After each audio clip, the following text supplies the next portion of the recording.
రూపాయి కోసం ఈ అమ్మాయి ఇంతలా అడవిడి చేస్తుంది అనుకుంటున్నారా?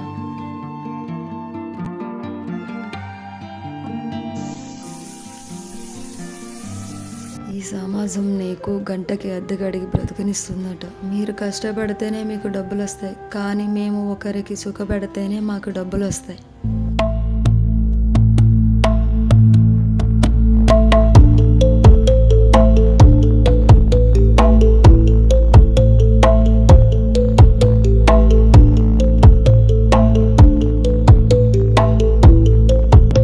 హలో అక్క, అమ్మ క్యాన్సర్ అట అక్క.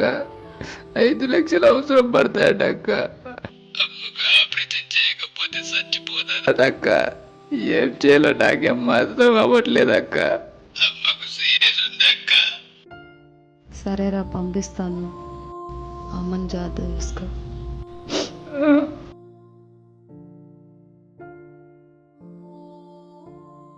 ఒకరితో పడుకుంటే డబ్బులు వస్తాయి, కానీ 5 లక్షలు నేనెలా తేగలను?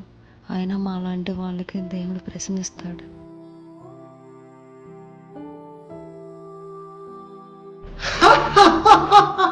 డబ్బుంటే ఎంతటి అమ్మాయినైనా అనుభవించవచ్చు.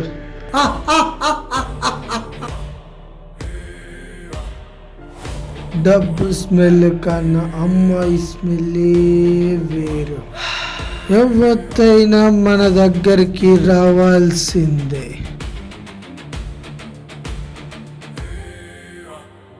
అక్క, ఎవరైనా కస్టమర్స్ ఉన్నారా? లేరు రాజేశ్వరి, ఉంటే చెప్తానులే.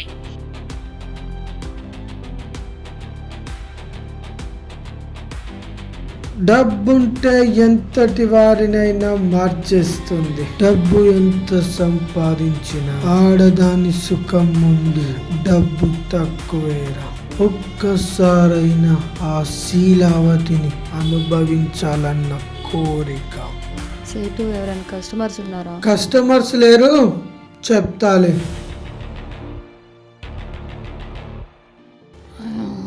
అమ్మకు ఆపరేషన్ అంటున్నారు, 5 లక్షలు కావాలి. ఇప్పుడు ఎలా ఏంటి పరిస్థితి అర్థం కావట్లేదు. ఫోన్ ఎవరు చేస్తున్నా లిఫ్ట్ చేయట్లేదు. సేటు, ఒక 5 లక్షలు కావాలి. ఏంటి 5 లక్షలా? అర్జెంట్ పని ఉంది సేటు. నీకు డిమాండ్ తగ్గిపోయింది. శీలావతి అందమైన అమ్మాయిలకే డిమాండ్ ఉంది. అక్క, ఏమైనా వర్క్స్ వచ్చాయా? లేవు జ్యోతి. ఏం జ్యోతి, ఎప్పుడు లేని ఎన్నిసార్లు ఫోన్ చేస్తున్నావు? ఏమైనా ప్రాబ్లమా? ఏం లేదక్క. ఏమైనా ఉంటే చెప్పు. సరే అక్క.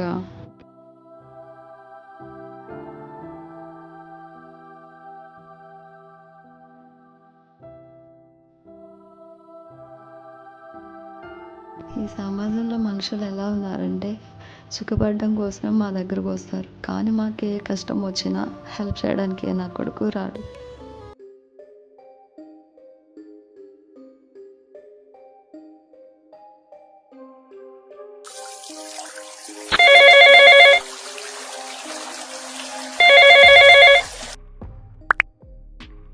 హలో, ఎవరు? చేశాను. లొకేషన్కి మీరు వస్తారా, నేను రావాలా? నేనే వస్తానండి.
వామ్మో.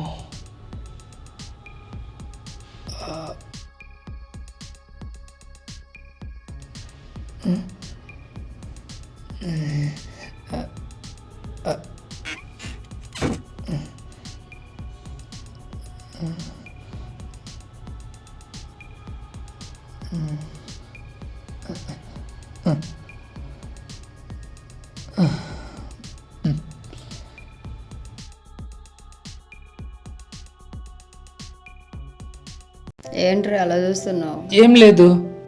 మరి ఏం చూస్తున్నావు? వచ్చిన పని కానీ. అవును గాని నీ పేరేంటి? రాజేశ్వరి. అంత మంచి దేవత పేరు పెట్టుకున్నావు. సరే కానీ వచ్చిన పని స్టార్ట్ చేస్తావా లేదా? ఓ కూల్ కూల్, నువ్వు ఇచ్చిన 1 hour టైం ఉంది కదా. ఇప్పుడేంటి నా బయోడేటా మొత్తం కావాలా నీకు? నీకేం కావాలి అడుగు. అవును గాని ఏ ఏజ్లో ఈ వృత్తిలోకి వచ్చావు? మేబీ 16-17 సంవత్సరాల్లో వచ్చుంటా. అంత తక్కువ ఏజ్లోనా? మా పరిస్థితుల వల్ల. అవును గాని ఈ వృత్తి ఎందుకు ఎన్నుకున్నావు? ఈ పని కాకపోతే వేరే పని చేసుకోవచ్చు కదా. ఏదన్నా పని చేసుకోవాలంటే ఏదన్నా ఆధారం ఉండాలి కదా. మా మగవాళ్ళు ఉన్నారు కదా. ఈ సమాజంలో మనుషులు ఎలా ఉన్నారంటే ఖర్చు లేని కామానికి ప్రేమ అనే అక్షరాన్ని జోడిస్తున్నారు. ఆ? ఏంటి అలా మాట్లాడుతున్నావు? నీతో నా బాధ చెప్తే తీరుతుందంటే నేను చెప్పడానికి రెడీ. ఏమో తీరొచ్చు. అమ్మాయిలు తెలుసుకుంటే ఎన్నో యుద్ధాలు జరిగాయి. బాధలెంత? అబ్బా నువ్వు మంచి మాటకారే. సరే గాని మీ బాధ ఏంటో చెప్తున్నారు కదా, చెప్పొచ్చు కదా. ఫస్ట్ మీ మగవాళ్ళ కోరికలు గుర్రాలు ఎక్కిన దేహాలు చల్లార్చలేక చలి కాసుకుంటున్న మా కన్నీళ్ళు. మేమా? అవునరా మీరేరా. ఇక్కడికి ఎందుకు వచ్చావు? అంటే అది నాకు తెలుసు. ఏ మగాడైనా మా దగ్గరికి సుఖపడడానికి మాత్రమే వస్తారు. నేను ఏ ఎమోషనల్ చేయట్లేదు. ఒక ఆడదాని చేతులు మోసపోయినోడే ఇక్కడికి వస్తాడు. అది కాదండి, నేను రైటర్ని. నువ్వు రైటర్ అయితే రూమ్లో కూర్చొని రాసుకోవాలి కానీ ఈ సాని కొంపలో నీకేం పని? మీ గురించి తెలుసుకొని రాద్దామని. నా గురించా? అవునండి. కులానికి మతానికి అతీతమైనది కామం. రంగు రుచి సువాసన సిరి సంపదలు.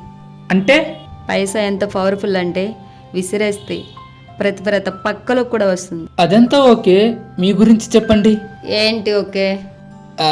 నోట్లను చూశాక ఒకటి చెప్పాలనిపిస్తుంది. చీర కట్టు కనిపించినట్టు ఆ నడుమును చూసి నీ వైపు చూపు తిరిగేలా చేసింది. ఏంటి నీ పెళ్ళం అనుకుంటున్నావా? చెప్పిన కబుర్లు చాలు కానీ వచ్చిన పని కానీ. అది కాదండి. మీ మగవాళ్ళు అంతే, ఏం చేసినా కానీ తెలియనట్టు అమాయకంగానే ఉంటారు. మనిషి క్యారెక్టర్ బయట పెట్టి డబ్బు ఒకటే. ఏం చేసినా అబ్బాయిలు చేశారంటుంది. అవసరాలు మించే డబ్బు కావాలి. డబ్బు కావాలి అంటే అవసరాలు తీర్చాలి. డబ్బు కావాలంటే ఏదైనా పని చేసుకోవచ్చు. మరి ఇదేంటి? ఒక అబ్బాయితో బిజినెస్ పెడదాం అనుకున్నా కానీ అదొక ప్రేమగా మారింది. మంచిదే కదా. ఇప్పుడేమైంది? ఇక నుంచే స్టార్ట్ అయింది ఒక మలుపు. హలో అందరు అట్లా ఉండరు కదా. మీ మగవాళ్ళు పడక మీద ఉన్నంతసేపు ప్రేమ అంటారు. పడక సుఖం తీరిపోయినాక మొహం మీద డబ్బులు ఇసిరేస్తారు. చి మీ మగవాళ్ళు ఇంతేరా? మేమేం చేశాం? మీ అబ్బాయిలందరూ అట్లనే ఉంటారు. నా బాధ ఏంటో అన్నావు కదరా. నా ఆఫీసులో హెచ్ఆర్ చూసే చూపులు, బట్టల షాప్లో పనికి వెళ్ళినప్పుడు, ఫ్రెండ్స్తో బయటికి వెళ్ళినప్పుడు, ఓన్ బిజినెస్ చేసుకుందాం అన్నప్పుడు అలానే ఉంది. మాకు ఎక్కడుంది స్వేచ్ఛ చెప్పు? సరే ఇదంతా ఎందుకు కానీ వచ్చిన పని కానీ. ఈ సమాజంలో ఆడవాళ్లే తప్పు చేశారనుకుంటారు కానీ మగవాళ్ళు చేయడం వల్లేగా మేము ఇలా ఉన్నాం. మరి ఈ పని చేసుకోవడంలో తప్పేముంది? మీరే చెప్పండి.